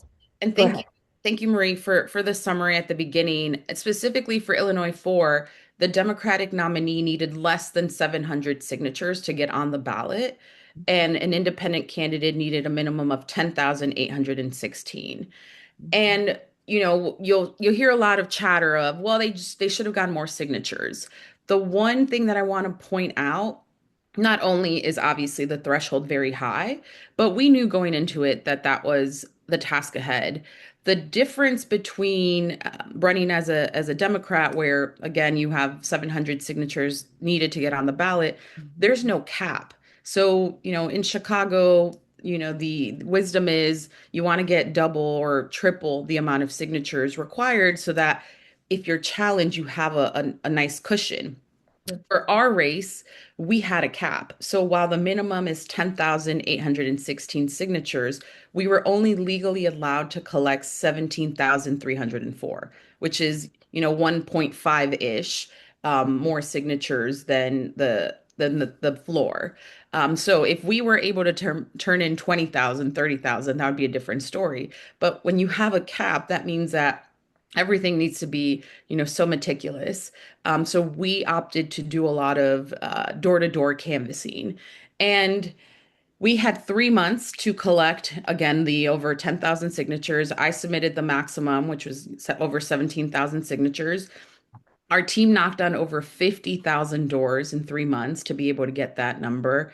We had folks also, going to churches and collecting signatures outside of masses and, parks and schools, name highly concentrated area. We were there. And I really saw it as an opportunity to engage folks. And so I'm not complaining about how many signatures we had to get because it honestly helped inform my campaign. And people, because of the sheer number, we had to talk to a lot of people. So it got to the point where you really, really are immersed in the community and hearing from folks firsthand their grievances. And what I heard a lot from folks, especially men, Latino men, they were a little hesitant to sign my petition. I would explain, I'm running as an independent, and I would explain why. And they hesitated because they would tell me, well, nothing's ever going to change. Politics is just like that. So I'll sign it, but I don't think anything's going to change. And to me, it breaks my heart to hear people who have lost complete hope in the system. They've lost hope that government can be a lever for change. They have lost hope in their leaders. I've heard time and time again from folks telling me, you all only come around during elections, and when we need you, you're not there. And it just fueled my fervor to want to make sure that they understood that nothing's going to change unless we step up and be the change. And it is really disheartening because, and I know we'll get into the challenge, but myself and Alderman Sigcho Lopez are being challenged by folks associated with Patty Garcia's campaign. And what I fear the most is that if the challenge is successful, we are confirming the suspicions of all those people who hesitated to sign because they didn't believe change was possible. And what we are telling them is the system is indeed rigged. You were right. Change isn't possible. And that is just heartbreaking because we need people to believe. We need people to be engaged. We need people to hold their elected officials and candidates accountable. And that's the only way democracy works. And so it was a really hard process to collect all those signatures. But as an organizer, I enjoyed it. I love going door to door. I love talking to people. And the hard part really was having a cap because we were limited in how much margin for error we would have once we turned them in. It's particularly galling for voters that I hear. A lot of voters talk to me in Illinois 4. And by the way, full disclosure, folks, I live in Illinois 4. And voters do talk to me about this. And one of the things they're particularly frustrated with is that not only did it happen where there wasn't a fair primary, but that with this independent candidate process that's so onerous, people are very busy in Illinois 4. Some of them are working 2 and 3 jobs to make ends meet. In fact, many are, probably over half if I look at the data. So mix that into signing on to a signature, and then you get challenged by a very forceful political group, right? And then trying to find each of those signatures, and Myra's going to talk about this in a second, trying to find each of those signators, meaning the people that signed, and having them sign an affidavit, and then trying to find them between their three jobs, right? And sometimes they're in temporary housing. There's a million reasons. People are living their lives and they're good people, but they were good enough to sign it, but now we have to chase them down. So, Myra, if you can share the players that challenged your signatures, and then talk about what you're doing to address it. So we had three individuals file, a legal challenge to our petitions. Both Alderman Sigcho Lopez and I had the same challengers. Mayor Chris Getty did not get challenged. And two of those people were circulators for Patty Garcia. So they helped collect signatures to get her on the ballot. One of those circulators was also involved in a challenge back in the March primaries against a candidate named Guadalupe Rivera, who ran against Aaron Ortiz, who's also part of Congressman Chuy Garcia's folks of supporters and candidates. He's, helped. And is closely aligned with Patty Garcia. Correct, Yeah, correct, yes. And so the other objector is someone who signed the petition for Patty, but is married to a staffer for Commissioner Alma Anaya. And when we were challenged, we then go through this process where our signatures get reviewed. I was challenged. I submitted, as I mentioned, the maximum. We got 10,600 signatures challenged. And the challenges ranged from signatures aren't genuine to, voter registration to just really silly things like someone wrote Chicago instead of Cicero, right? Just as Marie mentioned, people are busy. We had to get a lot of signatures. We're stopping folks in between running around. This was also, back in the cold months. And so people wanted to support, but they're rushing. And so sometimes their signature isn't the exact signature that they normally sign with because they wanted to just, get to their cars or get out of the cold or the rain. So the process then, once the review ended, the Board of Elections said that we needed to recover 486 signatures. So of the 10,600 that they challenged, at the end of this, we were needing to prove that 486 were indeed valid in order to get that minimum 10,816 to be able to qualify. And we had more than enough folks whose signatures were deemed not genuine that we could go to and talk to and see if they would recover their signatures. But what this means is that, one, we have to find them. And we had 3 business days. So my review ended the weekend before the weekend of Father's Day. So we had that weekend, and then we had 3 business days to get those signatures, about around 500 affidavits. So you have to find these folks, you have to explain the process to them. I myself could not get them to fill out an affidavit because you need a notary to, it's a legal paperwork. So you need a notary to explain the process, get their ID, have the notary seal it. And that was a very time-consuming process. Not only that, we are placing such a burden on voters who, one, already, signed in good faith because they wanted options. They're busy people. Now we're coming to communities where ICE has been prevalent, months prior, knocking on their door. It's not like the Board of Elections sends them a letter. We have to explain what's going on. There are a lot of scams happening as well. So folks don't answer the phone because they think, we're one of the folks offering them loans. And so you really, honestly, the thing that saved us is that we were out there so much that people recognized me, they recognized my volunteers, and they trusted us. But we're asking voters to prove their identity by verifying their signatures after they've already gone through the process of signing in good faith because they want more candidates. And just to underscore, again, just how arduous and time consuming that process was, we had a couple individuals, and this district is pretty expansive. It's Pilsen down to a little bit of Oak Lawn. So really Pilsen down to Burbank, and then you have the western suburbs. So you start off with Franklin Park, all the Melrose Park, Stone Park, going all the way down to LaGrange and Hinsdale. Oak Brook, LaGrange, Oh, yeah. yes. And we have a little bit of DuPage County. So we have to go all over the district to find, 500 individuals to have them recover their signatures. And people were so invested in this race that we had one woman.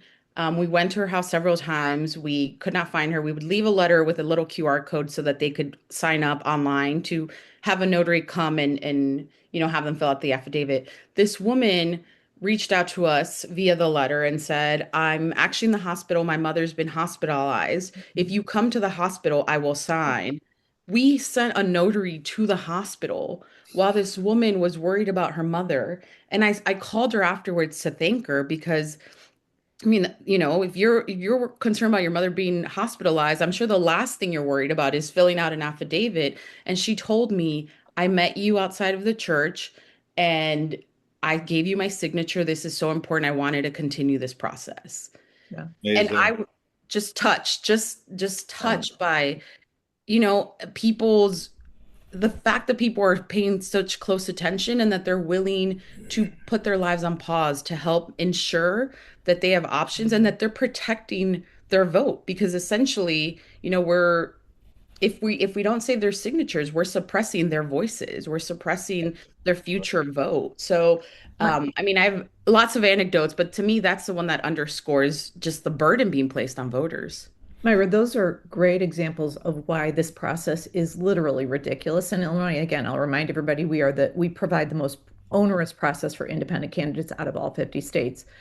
But this helps you understand what the independent candidates, Byron Cicha Lopez, Myra Macias, and Mayor Getty have all been going through in order to get on the ballot. I also want to remind everybody, and we have one more question for you, Myra, remind everybody who got challenged in this process by Patty Garcia. The two Latino candidates got, but the white candidate did not. I just want to be clear on that. And so our final question for you is, what are next steps? I know there's some legal matters that you're attempting as well as getting your signatures validated. So if you can quickly tell us that, Myra, that'd be Yeah. great. So and just I do want to underscore what you said because, we also had Congressman Garcia's senior advisor, Manny Diaz, appear at my hearing, and he testified as to how he was personally getting affidavits to try to knock off some of my circulators. So you can, another machine tactic is you can try to get the people who collected signatures kicked off so that their signatures are invalid instead of going after the voters. And we were talking about these people affiliated with Patty Garcia. I was appalled to see that someone who works for the Congressman Garcia's official office was in this hearing during work hours, testifying about his efforts to kick myself and probably Alderman Sigcho Lopez off the ballot. And Murray pointed out that the two Latino candidates are being targeted, and it is disgusting to see that this is also happening by Congressman Chuy Garcia's staffers who are potentially violating ethics if they're doing this during work hours because their jobs are taxpayer funded. They're not supposed to be doing political work.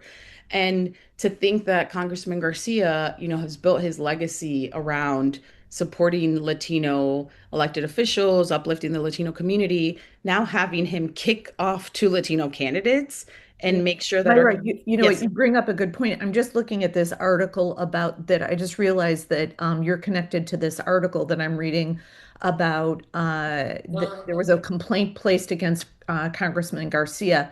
Can you tell us about that quickly? And then I think we do have to move on to the next segment. But if you can tell us what the complaint is and then what that means and what the next step is. Yes. So while we await to hear what the board decides for whether or not, my candidacy makes it to the ballot, I, again, seeing this blatant disregard of ethics rules, House ethics rules, I filed an ethics complaint with the Congressional Ethics Committee as well as the Office of Congressional Conduct to investigate whether House staffers and resources were used to coordinate any of these political maneuvers.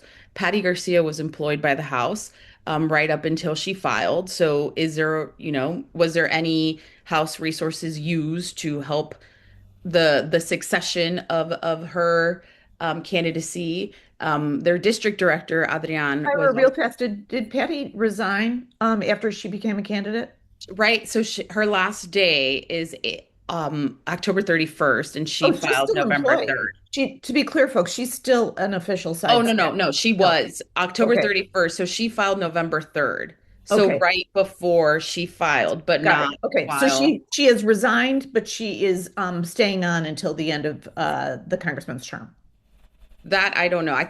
I think she has stepped down. She's no Okay. longer Okay. Got appointed. it. Okay. Good. Yeah. Good So, clarification. but essentially want to investigate because all these folks that are very actively involved with Patty's campaign or trying to kick me off the ballot are employed by the House of Representatives under Congressman Garcia's office. Yeah. And since we filed that ethics complaint and there was a story that came out on Thursday, I have had multiple people come forward anonymously with evidence. They're sending me text messages of how Manny's working during work hours doing political work. He's coordinating the petition challenge.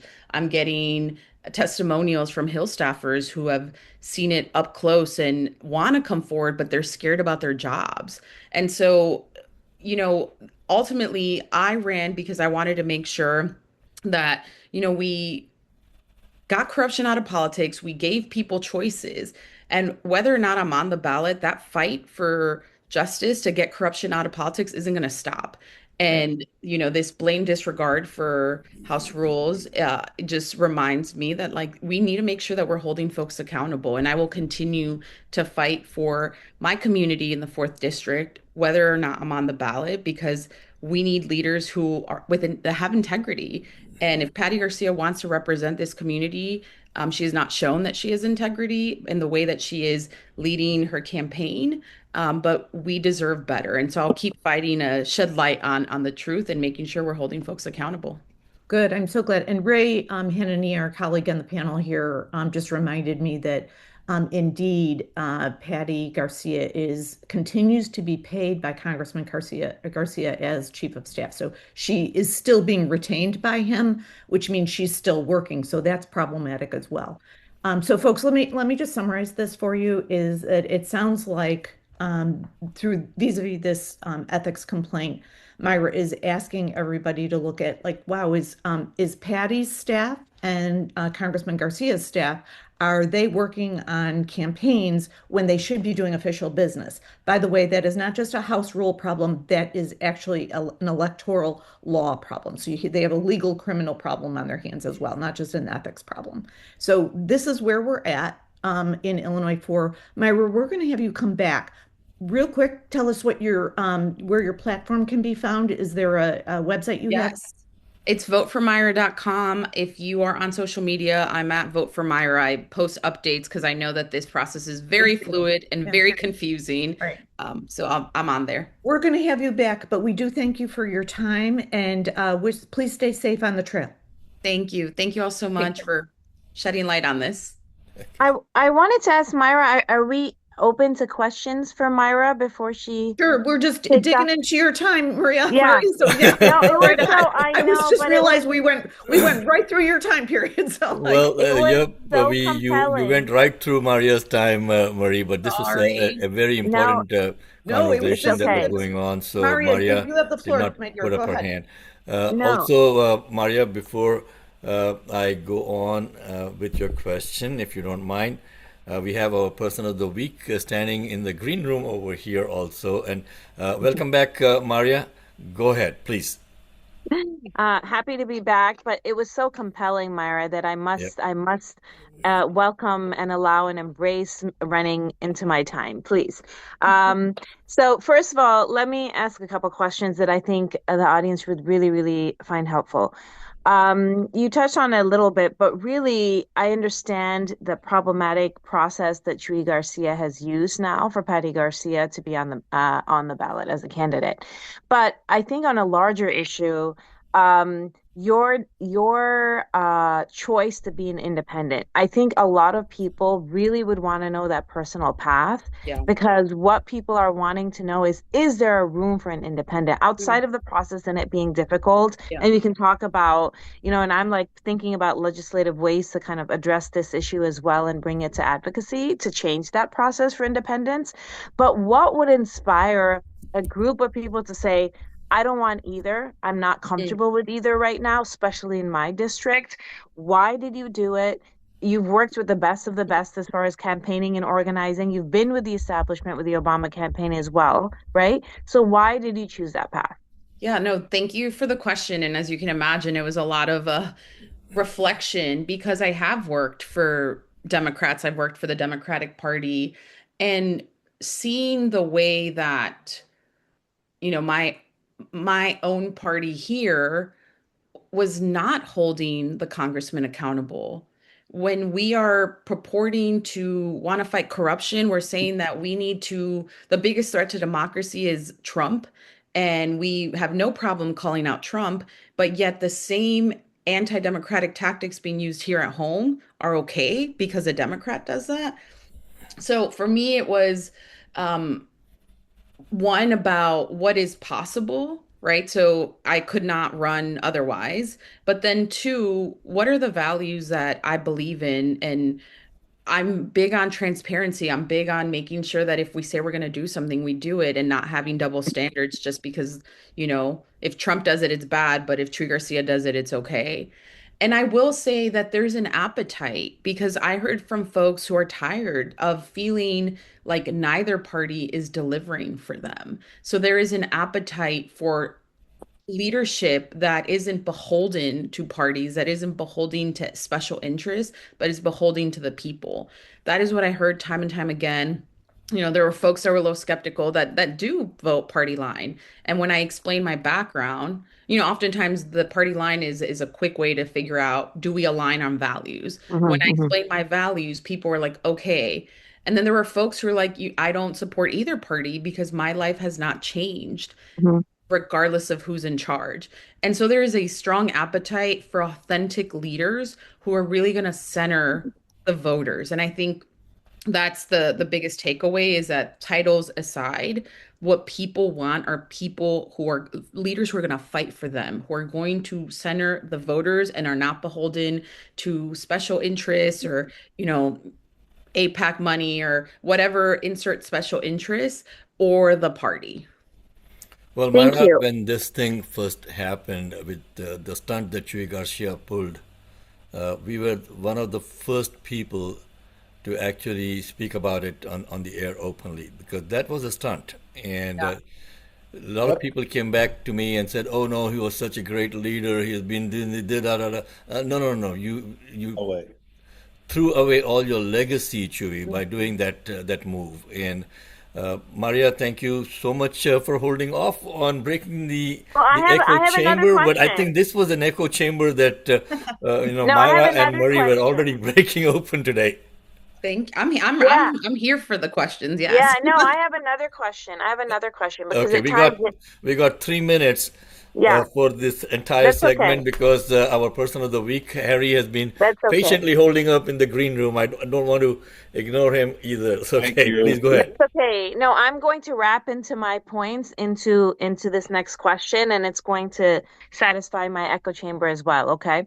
So the Awesome. three things the three things I was going to talk about is the passing of Lindsey Graham, what Mm, happened to Ro Khanna, okay, in Palestine, and then ICE. So I'm going to say all those three things. Now, DSA, right? The DSA addresses issues of obviously the issues of the Republican Party. It talks about the funding of AIPAC and what's happening in Gaza, and it talks about ICE. So my question is the conversation within the independent movement, which is so critical, and the narrative you're creating, because you're creating that movement, right? And you're creating those conversation and those policy points. How does the independent movement distinguish itself from the DSA? Does mm. it consider itself an ally to DSA? If this DSA reached out to an independent, what would that conversation and your advice would be? I think that's very critical because DSA could be seen as another extension of the Right. establishment because Congressman Chuy Garcia has had such a great legacy and has done so much amazing work and has such a good reputation and it always showed up for issues, right? That was considered anti-establishment.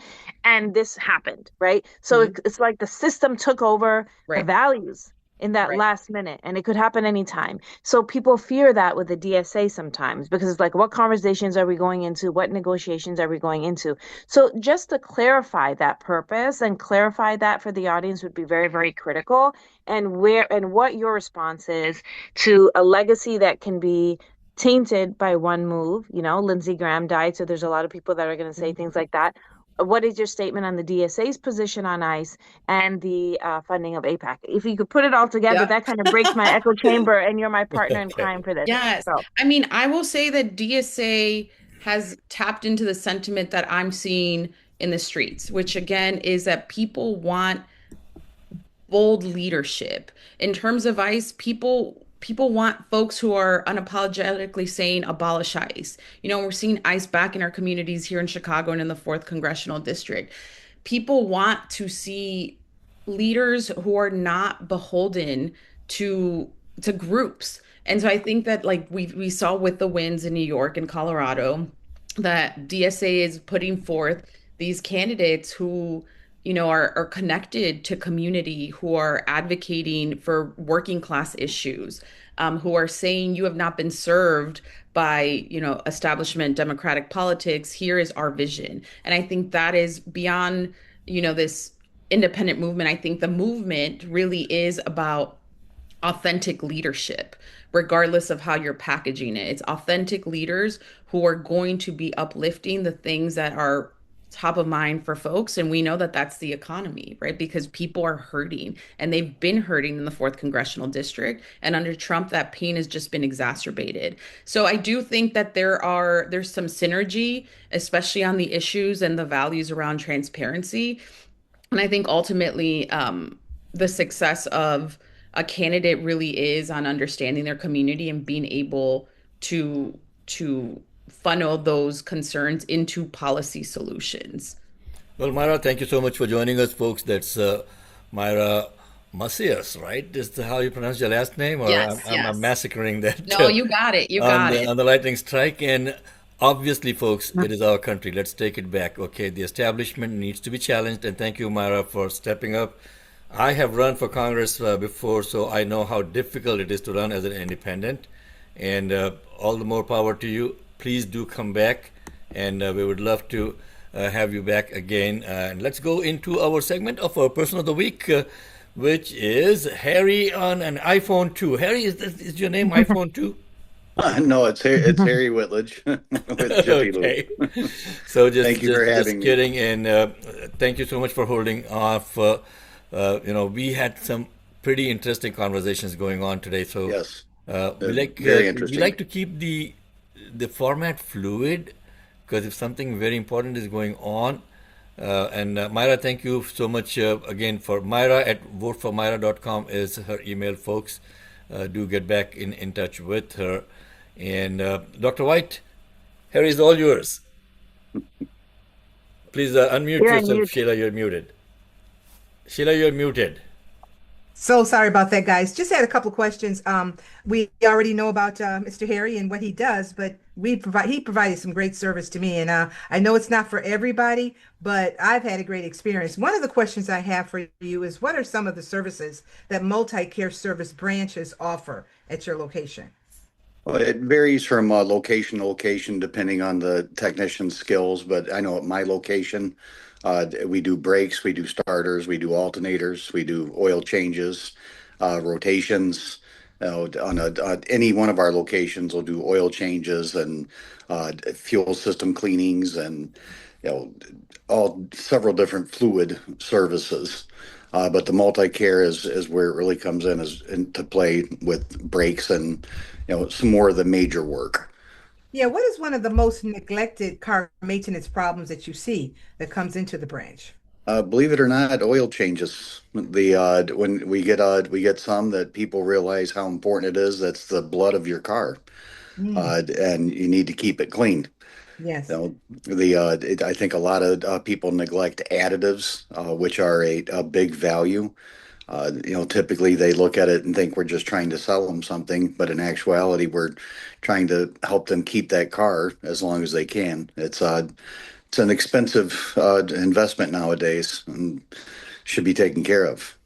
Well, I just want to thank you for being our special guest. I know we're running out of time. Thank you for holding. And I just would like to remind everyone that you're invited to the Lightning Strikes fundraiser dinner on Wednesday, July 29th at the beautiful Bolingbrook Community Center, which is 201 Canterbury Lane in Bolingbrook, Illinois. Real talk, real issues, and real impact. And the Lightning Strikes brings you these hard-hitting conversations, independent journalism, and that the voice of corporate media does not talk about. So get your tickets today at 630-345-0202.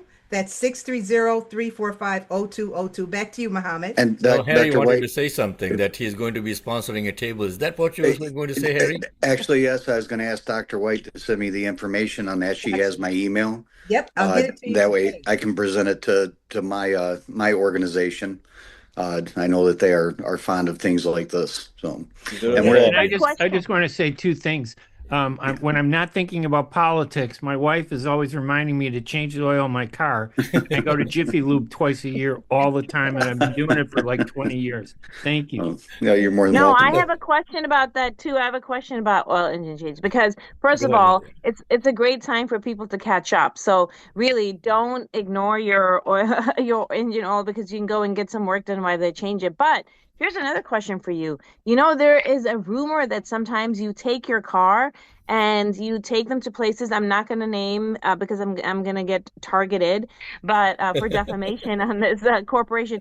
But there are businesses that are known in the community that you went there, they didn't actually change it. They just put something artificial in there, and now you're back in, and it's a business model. Is this a rumor or is this true? Can you trust? Unfortunately, in any business, there's unscrupulous people. I've always operated under my business, anyone that I've been in. It's if you need it, you need it. If you don't need it, you don't need it, and you do honest work. That brings customers back, and that keeps your customers, and that spreads word of mouth as well. You know, Harry, for the last 7 years, I've been going to a local mechanic for oil changes and all kinds of work on my car. This time I went to another mechanic and he looked at my car and he said, they've been using the wrong oil in your car. Yeah. And it was supposed to be, fully synthetic and all of that. Then he popped up the hood and showed me what are the oils that are supposed to be for this particular car. And my mechanic charged me an arm and a leg before for oil change, and he was not using the right oil. So yeah, you're right. I mean, I don't give him any more business now. Yeah, unfortunately, that it does happen. We have a system that tells us what oil should be in the cars, and I've actually refused to do oil changes when people want them done with a cheaper oil. It's not the money factor; it's the fact that I don't want to be responsible for damaging their car. It's unfortunate, but it does happen. A lot of times he unscrewed my oil filler cap and said, "You see that smoke coming out? That smoke is not supposed to be coming out of your engine when it is warm like that." That's true. You don't want smoke coming out. It's usually an indication of the oil being low or being old, burnt. The engine cleaner, one thing that we recommend once a year, that it is an amazing product that changes the look of your oil from being black to being more of a clear, that you actually have to look twice to make sure that there's oil on the stick. So it's very important. People especially overlook that. going into the driving season, folks. This is summer. Everybody's driving out there. Make sure that you take good care of your car. And Sheila, thank you so much for bringing interesting guests like this. It's not always about politics and social issues. Sometimes we need the guidance on things like that, Harry. Thank you for having me. Muhammad, I was gonna say the lesson of your story is when you proudly walk around and say, I got a guy for that. I have a guy for that. That guy. Be very clear in who that guy is. That's the lesson here. Oh, we're Okay. at we're at 1644 West Jefferson in Joliet. So, Okay, and not too more far than from happy my to see you. place, 1624 West Jefferson in Joliet. It's 1644 West Jefferson. 1640. Yeah, what's a couple of numbers over there? Yeah, We'll find yeah, you because you'll have your big sign up there saying Jiffy Lube, right? exactly. Okay. Folks, by the way, this segment has not been sponsored by Jiffy Lube. We don't take No. corporate sponsorship over here, okay? So unless people are wondering why is Jiffy Lube being featured over here today, it's not so much about the product or the company, folks. It's about the person. Well, thank you that very is much, why Dr. White. we have Harry on as our person of the week. We got 1 minute to finish off the show today. Thank you all so much for joining us. Thank you, Mary, for joining us and bringing Myra Macias on the show with us. Thank you also, Chris, for bringing in Andrew Herrera, and Mike, for bringing in Andrew discussing the Graham Plattner issue today, this morning. I did mention, Maria, about Congressman Ro Khanna's visit to Palestine and the way he was treated over there, and why we have to stop calling them settlers and start calling them terrorists, because that's what they are. And thank you, Ray, for bringing in Mary Basta, Mayor of Bolingbrook, to the show today. On that note, folks, it's 10 o'clock. Over and out. We'll see you next Sunday, same place, same time. Have a great WCPT, day. 8:20 a.m., Sunday morning from 8 to 10. This is The Lightning Strike. I'm your host, Mohammed Faheem, signing off.